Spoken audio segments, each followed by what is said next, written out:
trade setup. And there are a couple of pockets that I want to tell you people about before we get to our guest. One, watch out for the defense stocks. We mentioned it at the end of trade setup about how because of this new DPEPP, maybe some of that is a defense procurement policy. Maybe some of the defense stocks might be excited today. So be mindful of that. And I think this is a recent development about liquor shops on both sides of the road now being allowed to remain open.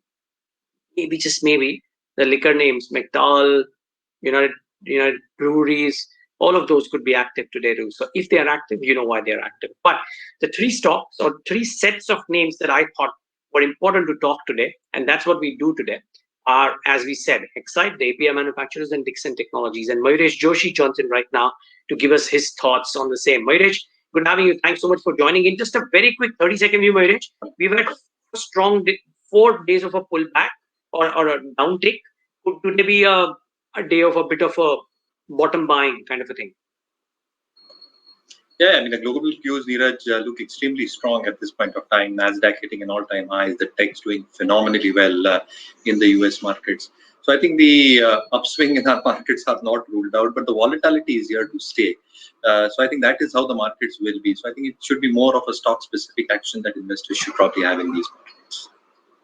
Okay, so then let's try and be stock-specific. What did you make of the Exide numbers? The reported numbers were okay, but almost all brokerages that I saw seem to give a thumbs up. What did you make of them? No, again, Neeraj, what has come through in terms of the pandemic and the lockdown in Q1, I think that's clearly what is got played out, not just on Exide, but a lot of companies who are into the manufacturing space or consumer discretionary space as well. So I think the management was very, very clear in its commentary that the supply chain disruptions that were caused, the manufacturing disruptions that were caused, and subsequently, I think the entire sales and distribution chain, I think that obviously had a huge impact in terms of revenues. But I think what will go through forward is how they're trying to expect the aftermarket to probably perform, because for a lot of these battery makers, Neeraj, almost 50, 55, even 60% comes in from the replacement market. Now, as things are opening up, and a lot of vehicles would have been shut down or not started for some reason or the other, I think there is every possibility that the replacement market is expected to do well. And the second leg of battery makers business obviously comes through the industrial battery sales as well. So that is largely expected to remain extremely steady. So I think on the top line, I think the expectations largely is that these two segments might offset the OEM slowdown that we've seen. On the raw material cost, lead prices obviously are looking a little bit more stable on the downside at this point of time. So the margin performance in terms of both lead prices coming down and a lot of cost optimization that is initiated by these companies should start favorably playing out in terms of a positive operating leverage. And the initiatives that Exide is sells on the lithium-ion front, their JV that they have done with the Swiss company, what the developments happen on that front, and also the entry into the e-rickshaws, the forward integration thereof. I think that is going to be very, very interesting going forward. So I think the sum of parts for Exide actually has the core business, which is the battery business, the insurance business, which has a reasonable amount of an embedded value in terms of the expected growth from the value of new business and the expectations of VNB margins holding up because of a better product mix, and a very marginal contribution because of the spending business. So again, I think there are positives that can be put forward. Numbers bad, I think expected by the markets. But I think we'll still wait it out because as per our cancelling methodology, I think we'll still be waiting for price strength to catch up, which might take some time. Okay, so Mayuresh will wait based on their strategy for some strength to come in before they buy. I think that's how they do it with their cancelling approach that they do. Money viewers, the notes that I read mention that the numbers are weak, but the valuations are undemanding.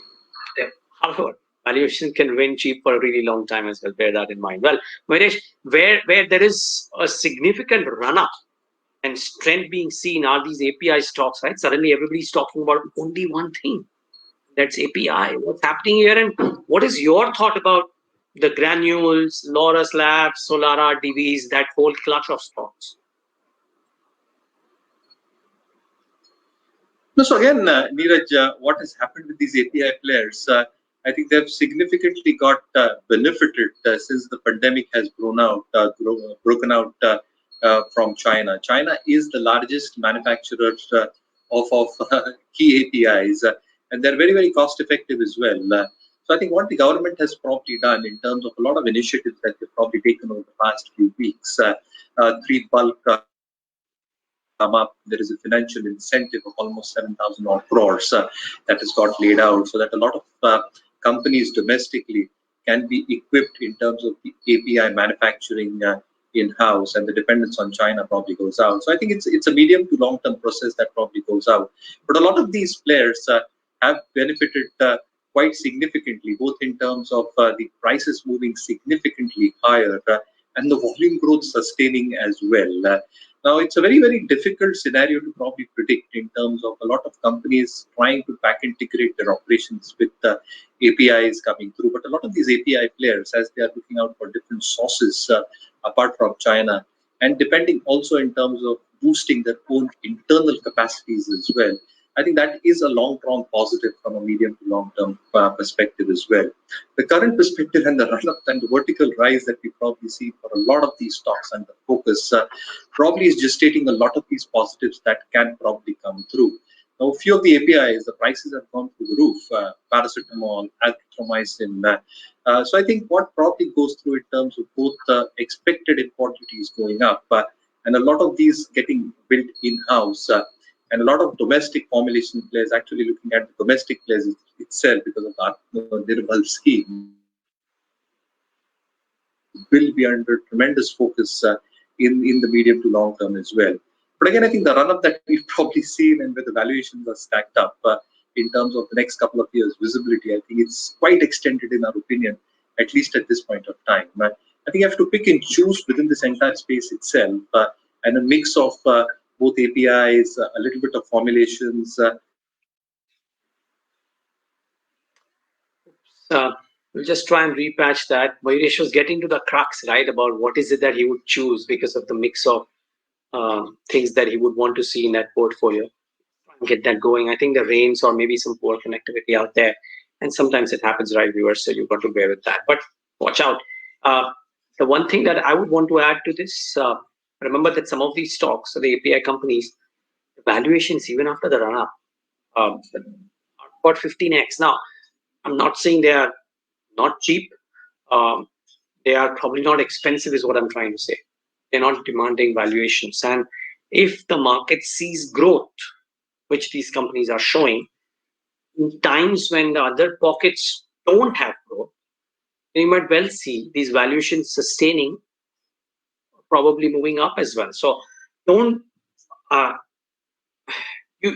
what I'm trying to say is that if you look at the brokerage notes, a lot of them are pretty constructive on these stocks even after the run-up. Mayuresh, sorry, you were saying that it's better to have a mix in your portfolio when you're looking at these API players. So would you want to elaborate on that?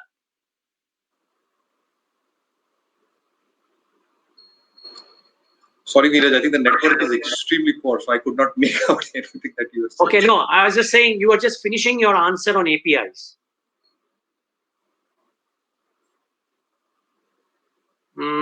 No? Okay, let me try and do this. Let's move on. We've discussed the API things in detail, right? Just one last question to Mayuresh Joshi, and that's on Dixon Technologies. I'll request my director or producer to bring up the graph of Dixon Technologies so that Mayuresh would know what I'm talking about in case he can't hear me. But Dixon results come out today. I think it's important to analyze what could happen to this stock because of the heady run-up that it has seen. This stock has gone through the roof.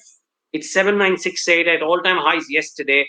Mayuresh, what to do with Dixon Technologies ahead of results?